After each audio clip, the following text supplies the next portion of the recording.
வணக்கம். 2012ஆம் ஆண்டு வெளியான அட்டகத்தி என்ற படத்தின் மூலம் இயக்குனராக அறிமுகமானவர் ப. ரஞ்சித். தமிழ் சினிமாவில் தலித் அரசியல் பேசும் படங்களை கொடுப்பதில் பெயர் பெற்றவர். முன்னணி இயக்குனராக இருந்தாலும் அவ்வப்போது சர்ச்சையாக பேசி கடுமையாக விமர்சனங்களை சந்தித்து வருபவர்தான் இவர். அந்த வகையில் தற்போது இவர் புதிய சர்ச்சையை கிளப்பியுள்ளார். சமீபத்தில் ஒரு நிகழ்வில் பேசிய அவர், என் பக்கத்து வீட்டுக்காரர் எங்கள் வீட்டுக்கு அருகில் இருக்கும் பப்பாளி மரத்தில் இருக்கும் பப்பாளி பழத்தை சாப்பிடுவார். அதில் இருக்கும் இலைகளை கூட சாப்பிடுவார். ஆனால் நாங்கள் எதை கொடுத்தாலும் வாங்கிக் கொள்ள மாட்டார். அந்த பப்பாளி மரத்தில் தான் நான் சிறுநீர் போயிருக்கேன். என் அண்ணன் மகள் மலம் கழித்திருக்கிறார். அதில் விளைந்த பழம் மற்றும் இலைகளை ருசித்து சாப்பிடுகிறார்கள். ஆனால் நாங்கள் கொடுத்தால் சாப்பிட மாட்டேன் என்கிறார்கள் என்று சிரித்துக் கொண்டே பேசியுள்ளார். ரஞ்சித்தின் இந்த பேச்சு சமூக வலைதளங்களில் சர்ச்சையாக வெடித்து வரும் நிலையில் பலரும் அவருக்கு கண்டனம் தெரிவித்து வருகின்றனர்.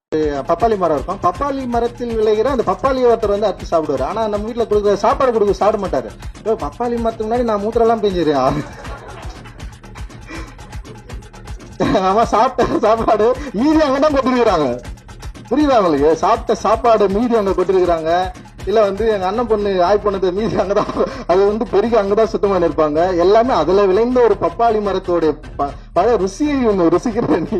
ஏற்கனவே ராஜராஜ சோழன் ஆட்சி காலத்தில் தங்களது நிலம் பறிக்கப்பட்டது என்றும் தங்கள் குல பெண்கள் விலை மாதுவாக மாற்றப்பட்டு மங்கள விலாஸ் என்ற இடத்தை உருவாகியதாகவும் தெரிவித்து சர்ச்சையை ஏற்படுத்தியிருந்தார். தற்போது சிறுநீரில் வளர்ந்த பழம் என்று கூறி மீண்டும் விமர்சனங்களையும் கண்டனங்களையும் எதிர்கொண்டு வருகிறார். இவருடைய இந்த பேச்சை பற்றிய உங்களுடைய கருத்துக்களையும் உங்கள் கமெண்ட் செக்ஷனில் தெரியப்படுத்துங்கள். நன்றி, வணக்கம்.